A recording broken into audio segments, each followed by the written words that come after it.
Hi, this is no ordinary voice of spiritual ventriloquism. You are listening to the dummy himself. I listened to a video while I was down in Cincinnati visiting a brother and had a very good time. Was a very good host.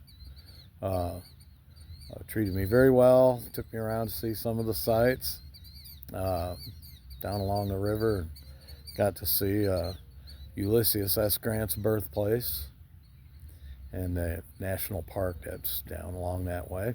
And really ain't much to it. I think it's a pretty small park.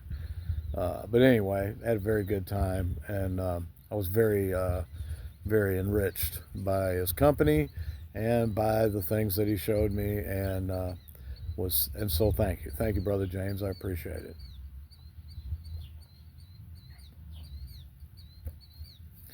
I was listening to a video done by Doug Becker the other day, Brother Becker, and I really want to say that uh, now I'll use this title, Elder Becker, because uh, the man tried very hard to live up to that title, and he did a very good job for the most part doing that.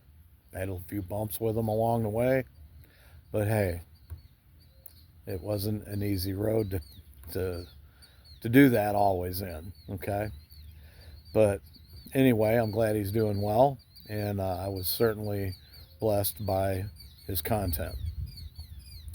Anyway, I am going to talk about something because he was talking about pastoral authority in marriages, third party authority in marriages, that kind of thing. And he was basically talking about the construct at Straitway, how it really was, not how necessarily it was preached, but how it really was. And in the comments section, it was interesting because there was a guy named Little Lake Lodge that came in there and made a comment. And I know who he is, um, and he was there. He lived there. I was there. Some other people made comments in there. Brett Kiefer, he was there. My son Israel was there. So, if you're listening, or probably under the ban, not listening, because you're only supposed to hear one voice, right? Yeah, and it's not anyone else's but his. So there you go. You got to believe what you got to believe, brother. Anyway, um, I want to talk about an event that happened when all these parties were there. Okay, and it had to do with third party injecting pastoral or ecclesiastical authority, injecting its authority in this communal setting, communist setting, whatever you want to call it. And contrary to what has been spoken recently, uh, 25 years wasn't bad. Um, had very good times there. I learned a lot there. I picked up a skill set and enriched skill sets I already had uh, greatly uh, by uh, by being there. Okay, and having at least some semblance of being able to do things the way they ought to be done. So, and they were. My my results were manifest. Okay, I'm talking about gardening. So, anyway, but I know that that's for the non-scribal priestly class. So I wasn't a part of that. So it didn't really count for anything. So what? So it's no big deal. Anyway, so Little Lake Lodge made a comment about an event that happened in a dining hall one day where third party authority, Pastor Dow, came in and raised sand over women not being present and available when they were needed to be there. Uh, and and basically the whole community was called in there on the spot. Um, and prior to that, uh, I believe it was Diane, Ashley, and Doug Bell were sent to this woman. Okay? And the woman I'm referring to is Adela Avrahi, Brother Ray Avrahi's wife. Okay? To find out why she didn't wait over. She did wait over, and other sisters were had left and were dismissed from work or left or whatever. But anyway, she was well into her pregnancy and long into her pregnancy, and she was having difficulty. She was having issues with cramps and pains, feeling like things were going to go south. Maybe other physical manifestations I don't know about. It's none of my business. That's all water under the bridge anyway. So anyway, what she was confronted by a few people, and if I'm wrong about this, about the individuals, then I'm wrong, and I apologize for that. But there were 3 people sent to Brother Ray Avrahi's wife, okay, to talk to her, to tell her she needed to think about the community. She said that my husband said that I was to stay home and rest and take care of the children. Well, that wasn't fulfilling the vision and the narrative of the community at the moment. I'm so sorry that human beings have a tendency to be a little bit inconvenient at times. But it just happens with women and pregnancies. And maybe men ought to think about that. Okay? At least this woman's husband was concerned enough for his child, his unborn child, his children, and his wife to actually be a patriarch and say, no, you're going to stay home and you're going to rest. Okay? All right. Well, that didn't fit the mission. That didn't fit the narrative. Okay? So all this flying monkeys came in, okay? And they're sitting there biting and chewing at this sister. And then ultimately, it gets brought into the dining hall. Okay? All right. Brother Ray's there finally. All right. Brother Ray's in there. I'm in there. My wife is sitting next to me. My son's sitting in there. Okay? And JC was in there. And Brett was in there. And Sister Carol was in there. Maybe it was Sister Carol. I think it was Sister Carol and Doug and Ashley that was sent to there. And again, if I'm wrong about that, but it doesn't matter. It's immaterial. 3 people, in addition to Pastor Dowell's displeasure over the fact that a man would have the audacity,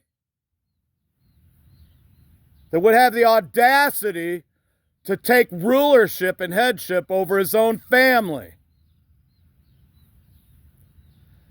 And the reason I'm a little pissed about this is because that day was the day that pissed me off more about that day, than anything else that's ever occurred, good or bad, righteous or unrighteous, image of God or not image of God.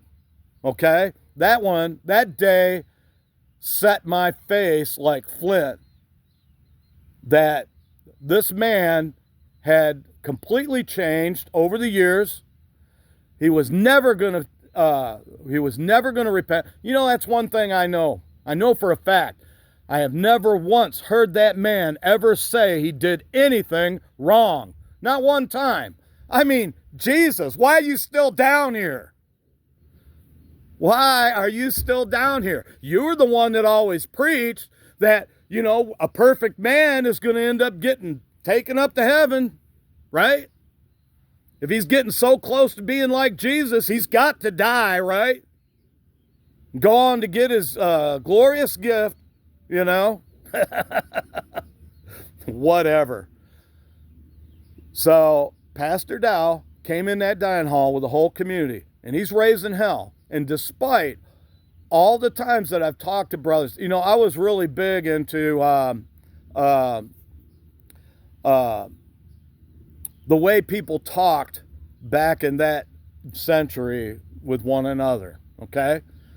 And I would talk to brothers, you know, back then, they didn't refer to the anatomy directly. They would always veil it under an idiom or an idiomatic expression where the hearer would know what was being said, but they didn't say it. You don't think the Hebrews had a word for cock? You don't think they had a word for vagina? Okay? Sure they did. They just didn't speak it. They had enough sense not to. Not to refer to a woman's anatomy. And that's what happened. Okay? He comes in there raising hell about how nothing's ever going to get done when women are just following what their husbands say and they got another mission besides the community. The woman was having pregnancy problems. I never saw your wife have, I never saw her when she was having pregnancy issues. I never saw her, doing any heavy lifting. Matter of fact, she went to the hospital. We don't go to doctors. She went to the hospital. It's amazing. Ashley Bell didn't go to the hospital, did she? Yeah. You ain't gonna talk no shit to me. I'm afraid I got nothing to lose. No problem. All right? So, he goes in there and he's raining, and he goes in there and publicly broadcasts to the whole dining hall, that we ain't got time for these women to be sitting around here, quote, airing out their vaginas. What kind of a pastor says shit like that? What kind of a pastor with any love of God in him at all, other than his own freaking goals and plans, okay? What kind of a pastor says something like that in front of men, women, and children, and husbands, wives, sisters, and brothers, to whom we're not to rule over with rigor? We're to have extra care for them. But, some places just rule for the bank, don't they? They just rule for the bank.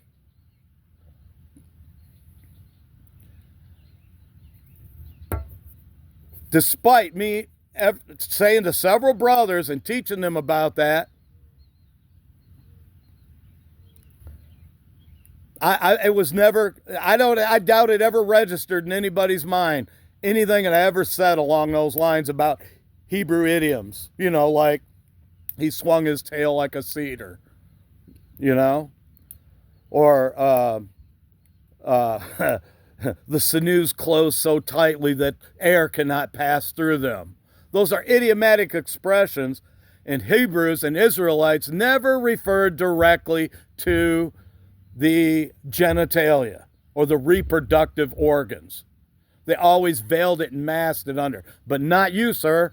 Not you. Knowing you're talking about a man, a Middle Eastern cultured man, speaking directly to his wife and then to every other woman in there. That sounds awful accommodating. It's no wonder National Organization for Women got begun by Jewish women. They had to put up with people like you.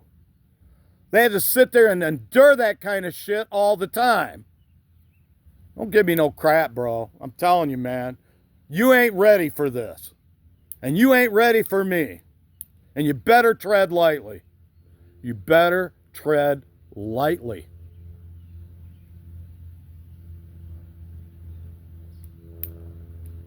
So, in the end, it all just goes to nothing. Well, take Sister Adela off her duties for such and such a time until such and such a time as she, feels like she's able to come back. And she didn't stay home and lay out. She actually came back, did what she could. When she got wore down, she went back home and just, tended her children. She already had two small children at least. So,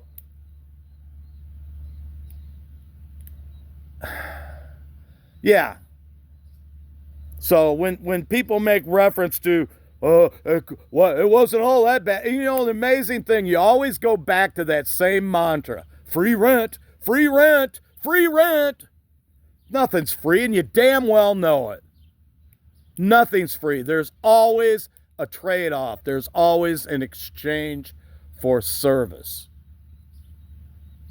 I mean, Christ, what planet do people live on? The physics tell you that that's true.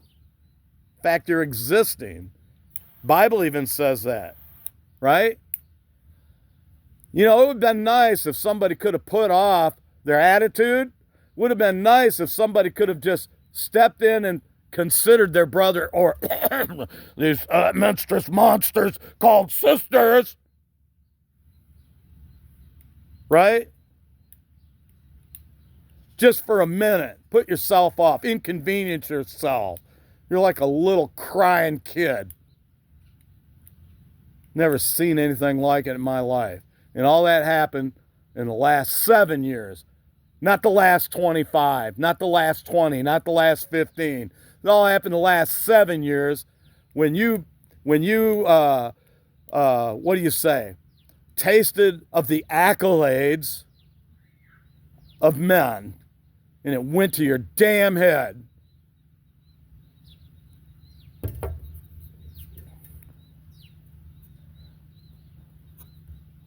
And praise Yah, Brother Ray Avrahi and Sister Adela Avrahi are free. They may not be free from all things, or free from the world, or free from rent, or free from the unknown, but God damn it, they're free from you.